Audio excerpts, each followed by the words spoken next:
बिहार के शिक्षक अभ्यर्थियों को धन्यवाद देना चाहेंगे जिन्होंने कल अपनी मांगों को ट्विटर पर बहुत ही बखूबी ढंग से उठाया और जिस तरह से कल एकता दिखाया उन्होंने, तो कहीं ना कहीं ये बिल्कुल कहा जा सकता है कि शिक्षक बहाली प्रक्रिया जल्द हो जाएगी। यदि इस तरह से संगठित होकर के यदि वो कार्य करते हैं तो कहीं ना कहीं निश्चित तौर पर उन्हें सफलता जरूर मिलेगी। ये बात अलग है कि बिहार के शिक्षा विभाग जो है नियोजन प्रक्रिया को समय समय पर किसी न किसी कारणों को लेकर टालते रहे हैं, लेकिन यदि हम सभी अभ्यर्थी एकजुटता के साथ यदि डटे रहेंगे तो बिहार सरकार को शिक्षक नियोजन की प्रक्रिया जल्द से जल्द पूरा करना ही होगा। मामला क्या है सो आपको पता ही होगा। बिहार प्रारंभिक शिक्षक नियोजन को लेकर कल जो ट्विटर कैंपेन हुआ और ट्विटर कैंपेन होने के बाद आपने देखा विभिन्न तरह के जो प्रिंट मीडिया हो या इलेक्ट्रॉनिक मीडिया हो, तो कल आपने देखा जो इलेक्ट्रॉनिक मीडिया ने सभी जितने भी इलेक्ट्रॉनिक मीडिया था सभी पर जो है टीचर नियोजन का मुद्दा जो है कहीं ना कहीं आया।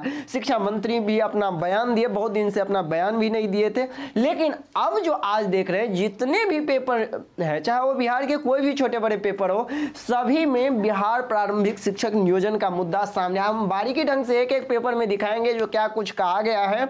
टीचर नियोजन को लेकर। जिस तरह से इस पेपर में आप देख सकते हैं कि माननीय शिक्षा मंत्री विजय कुमार चौधरी ने बोला कि कोर्ट आज अनुमति दे दे तो कल से शिक्षकों की भर्ती हो जाएगी। आपने देखा होगा बिहार तक न्यूज संवाददाता जो है जैसे ही शिक्षा मंत्री से बात किए और शिक्षा मंत्री ने खुल करके ये अपनी बातों को रखे और बताए कि जैसे ही कोर्ट से हरी झंडी मिलती है तो शिक्षक नियोजन की प्रक्रिया जो है वो जल्द से जल्द पूरी कर ली जाएगी। और हम आपको जानकारी दे दें कि इसी संबंध में आप देख सकते हैं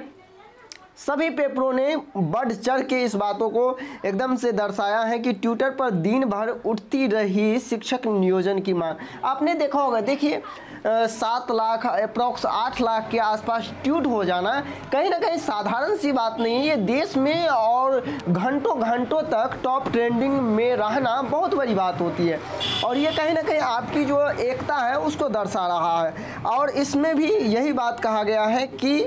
94,000 शिक्षकों का नियोजन जल्द हो, इसके लिए शिक्षकों द्वारा सोशल मीडिया पर दिन भर मांग उठी। ट्विटर पर बिहार नीड्स टीचर नाम से ट्रेंड होता रहा। इसके संबंध में आपको बता दें नियोजित शिक्षक संघ वो भी अपना आवाज़ उठाए। नियोजित शिक्षक संघ जो आपको पता होगा जिसके प्रदेश अध्यक्ष मार्कंडे पाठक और प्रदेश प्रवक्ता अश्विनी पांडे ने कहा कि सरकार को जल्द से जल्द शिक्षकों का नियोजन करना चाहिए। यानी जो शिक्षक का जो अपना संगठन है वो भी कहीं ना कहीं इसमें आ पड़े और उन्होंने भी अपनी मांग को बड़ी ही पुरजोर तरीके से जो है जो अभ्यर्थी की मांग थी उसको जो है उठाया। साथ ही साथ आइए हम और भी पेपर न्यूज का कटिंग आपको दिखाते हैं। देखिए इसमें भी स्पष्ट तौर पे है कि शिक्षक बहाली को लेकर स्पेशल सोशल मीडिया पर फूट रहा अभ्यर्थियों का गुस्सा। यानी आप कह सकते हैं कि जितने भी कोई भी प्रिंट मीडिया हो सभी ने अपनी बातों को यहाँ दर्शाया है और अपने पेपर में जगह दिया है इस जो मुद्दा है बिहार प्रारंभिक शिक्षक नियोजन का, जिसको लेकर आप देख सकते हैं। साथ ही साथ आपको ये भी देख रहे हैं कि तेजस्वी ने भी जो कल ट्विटर पर बड़ा बयान दिया था और शिक्षा मंत्री सहित जो है बिहार के जो मुख्यमंत्री उनको भी घेरने का काम किया था। वो भी स्पष्ट है कि शिक्षकों को 2 साल से भी नहीं दिए गए नियुक्ति पत्र। तेजस्वी का कहना है कि शिक्षकों को 2 साल से आखिर नियुक्ति क्यों नहीं दी जा रही है, आखिर क्या परेशानी है, और शिक्षा मंत्री पर निशाना। नेता प्रतिपक्ष तेजस्वी यादव ने कहा कि बिहार में प्राइमरी से लेकर सेकेंडरी तक शिक्षकों की भारी कमी है। उन्होंने सोमवार को ट्वीट किया, जो ट्वीट हम कल आपको दिखाए भी थे, जो किस तरह से नेता प्रतिपक्ष तेजस्वी यादव की ओर से ट्वीट किया गया था और कहीं ना कहीं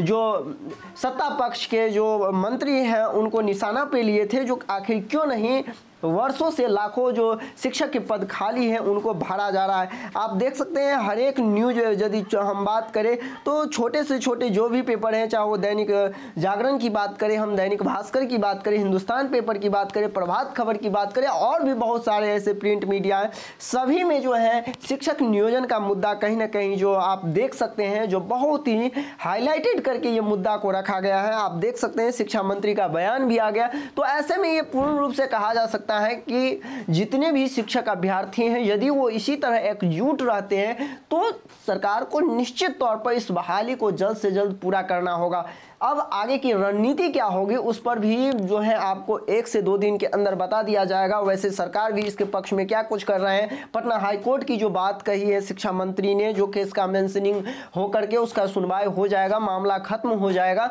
तो फिर जो है आगे की प्रक्रिया हम 1 दिन में ही कर देंगे। तो अब जो शिक्षक अभ्यर्थी हैं उनका बस यही सबसे एम फोकस है कि कैसे करके जो है हम कोर्ट से जो है अब लीव ले, क्योंकि जब शिक्षा मंत्री ने इस तरह का आश्वासन दिया है कि कोर्ट से मामला खत्म होते ही बहाली होगी, तो अब शिक्षक अभ्यर्थियों का सबसे बड़ा जो टारगेट है वो जैसे भी हो, लेकिन पटना हाईकोर्ट में जो नेशनल फेडरेशन ऑफ ब्लाइंड जो दिव्यांग केस का मामला है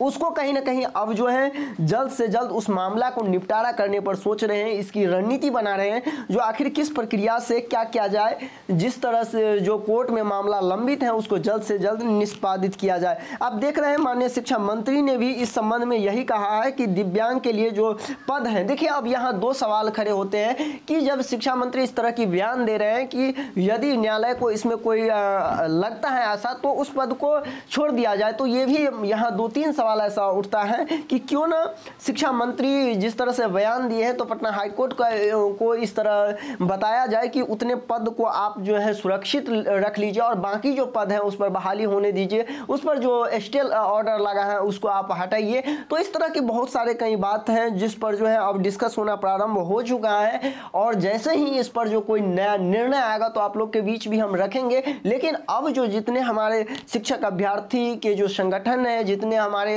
सक्रिय मेंबर है, एक्टिव साथी हैं, उन सब का जो अब सबसे बड़ा फोकस यही है कि पटना हाईकोर्ट में जो लंबित है मामला उसको जल्द से जल्द निपटाया कैसे जाए। क्योंकि विगत कई दिनों से आपने देख रहा होगा पटना हाईकोर्ट में स्पेशल जो मेंशनिंग हो रहा है उसकी भी सुनवाई जारी है। पटना हाईकोर्ट अभी भी जो है बंद नहीं है। तो ऐसे में यदि इस मामला को पूरे यदि हम गंभीर मामला के रूप में तब्दील करके पटना हाईकोर्ट में इस तरह से बात कही जाए, शिक्षा विभाग की ओर से भी कहा गया है, तो कहीं ना कहीं जब स्टूडेंट और शिक्षा विभाग दोनों जो है जितने भी कैंडिडेट और उनके बीच में यदि दोनों प्रयास करें, साथ ही साथ नेशनल फेडरेशन ऑफ ब्लाइंड के जो याचिका करता है उनसे भी अनुरोध किया जाएगा कि आप इस मामला को जल्द से जल्द मेंशनिंग करवाएं किसी तरह, चाहे जो भी हो आपकी जो मांग है, यदि वो मांग पूरी हो जा रही है तो आप केस को वापस भी लेते हैं। बहुत सारे ऐसे मुद्दा है जो कहीं ना कहीं अभ्यर्थियों के मन में अब चल रहा है, क्योंकि जो सबसे बड़ा मुद्दा सामने आया है अब निकल करके वो क्या, तो कोर्ट स्पष्ट यदि तो शिक्षा मंत्री यदि इस तरह के बयान देते हैं तो क्यों ना अब हम लोग को पूर्ण रूप से जो है कोर्ट से कैसे लीव लिया जाए उस पर अब जो है डिस्कस करेंगे, और उस पर जो है प्लानिंग हो रहा है। और जैसे भी जो कुछ प्लानिंग होगा आप लोगों को भी हम इस चैनल के माध्यम से, साथ ही साथ अनेक सोशल मीडिया के माध्यम से आपको पता चल जाएगा। तो मिलते हैं नेक्स्ट वीडियो में नई जानकारी लेकर, तब तक के लिए जय हिंद। यदि आप चैनल पे नए हैं तो चैनल को सब्सक्राइब अवश्य कर ले, क्योंकि इस चैनल के माध्यम से आपको टीचर से रिलेटेड सभी इंफॉर्मेशन ससमय दी जाती है। धन्यवाद।